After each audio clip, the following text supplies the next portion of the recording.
আসসালামু আলাইকুম বন্ধুরা, আশা করি আপনারা সকলেই ভালো আছেন আর আপনারা দেখছেন নুরানি আলো।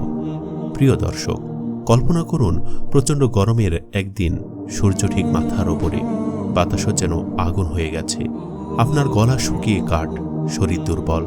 এমন পরিস্থিতিতে যদি কেউ আপনার সামনে সুস্বাদু খাবার, ঠান্ডা শরবত এনে দেয়, আপনি কি লোভ সামলাতে পারবেন? আজকের গল্পে আমরা জানব এক গরিব রোজাদারের অবিশ্বাস্য ধৈর্য আর তার জন্য আল্লাহর দেওয়া পুরস্কারের কাহিনী। পুরো গল্প শুনুন, কারণ এই গল্প শুধু একটি ঘটনা নয়, এটি আমাদের ধৈর্যের, ঈমানের ও আল্লাহর প্রতি বিশ্বাসের শিক্ষা দেবে।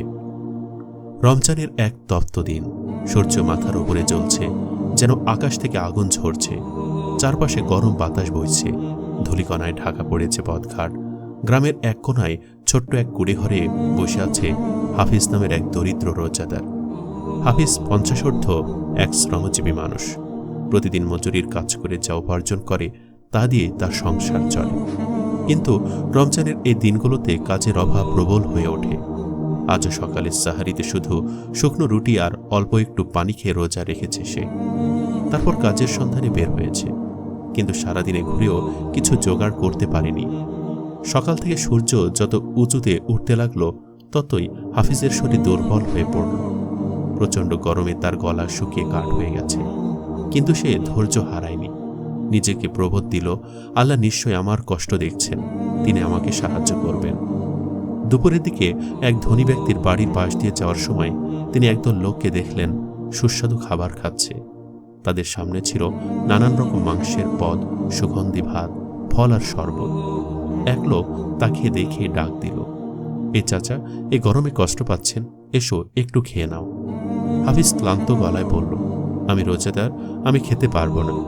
লোকটি হাসল, এই গরমে তোমার শরীর ভেঙে পড়েছে, রোজা ভাঙলে তো সমস্যা নেই, ইসলামেও তো রোগাক্রান্তদের জন্য রোজা ভাঙার অনুমতি আছে। হাফিজ মৃদু হেসে বলল, না, আমি সুস্থ আছি, আমি আল্লাহর সন্তুষ্টির জন্যই এই কষ্ট সহ্য করছি। লোকটি অবাক হয়ে বলল, আচ্ছা, তুমি যদি এখনই এক প্লেট খাবার খেয়ে নাও, তাহলে আমি তোমাকে আজকের পুরো দিনের মজুরির টাকা দিয়ে দেব। কিন্তু হাফিজ কোনোভাবে রাজি হল না। সে জানে এই দুনিয়ার খাবার ক্ষণস্থায়ী, কিন্তু আল্লাহর প্রতিদান চিরস্থায়ী। গরম আরও বাড়তে থাকলো। হাফিজ একসময় নদীর ধারে গিয়ে বসল। তার গলা এতটাই শুকিয়ে গেছে যে মনে হচ্ছে এক ঢোক পানি খেলেই সব তৃষ্ণা মিটে যাবে। তার চোখের সামনে স্বচ্ছ ঠান্ডা পানি চিকচিক করছে, কিন্তু সে নিজের মনকে বুঝিয়ে বলল, না, আমি পারবো, আল্লাহ আমাকে শক্তি দেবেন। নদীর পানি স্পর্শ করল, কিন্তু এক ফোঁটাও মুখে দিল না। নিজেকে প্রবোধ দিল, এ সামান্য সময়ের জন্য ধৈর্য ধরলেই তো পুরস্কার অপেক্ষা করছে। সূর্য ধীরে ধীরে অস্ত যাচ্ছে। মাগরিবের আজানের সময় এক পথচারী এসে বলল, চাচা, আমি কিছু খাবার এনেছি, আপনি নিলে খুশি হব। হাফিজ প্রশ্ন করল, ইফতারের সময় হয়েছে কি? লোকটি বলল, না, এখনো কিছুক্ষণ বাকি আছে। হাফিজ বিনয়ের সাথে বলল, তাহলে অপেক্ষা করি, ইফতারের সময় একসাথে খাবো ইনশাআল্লাহ। অবশেষে মাগরিবের আজান পড়ল। হাফিজ বিসমিল্লাহ বলে প্রথমে পানি খেল, তারপর শুকনো খেজুর মুখে দিল। সে অনুভব করল তার সমস্ত ক্লান্তি দূর হয়ে গেছে।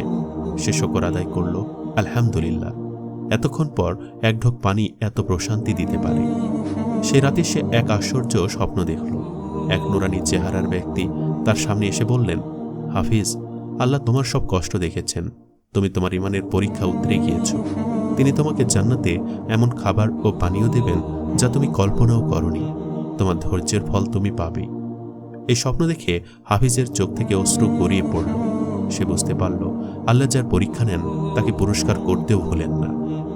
এই গল্প থেকে শিক্ষণীয় বিষয়, ধৈর্য ও ত্যাগের পরীক্ষা যারা উত্তীর্ণ হয়, আল্লাহ তাদের পুরস্কৃত করেন। ক্ষণস্থানী দুনিয়ার সুখের চেয়ে আখিরাতের প্রতিদান অনেক বড়। কঠিন সময়ে ঈমান ও তাকওয়ার উপর অটল থাকতে হবে। আল্লাহ কখনোই বান্দার কষ্ট বৃথা যেতে দেন না। প্রিয় দর্শক, যদি গল্পটি আপনার হৃদয় ছুঁয়ে যায়, তাহলে লাইক, কমেন্ট ও শেয়ার করতে ভুলবেন না। আর আমাদের চ্যানেলটি সাবস্ক্রাইব করুন নতুন ইসলামিক গল্প পেতে। আল্লাহ হাফেজ।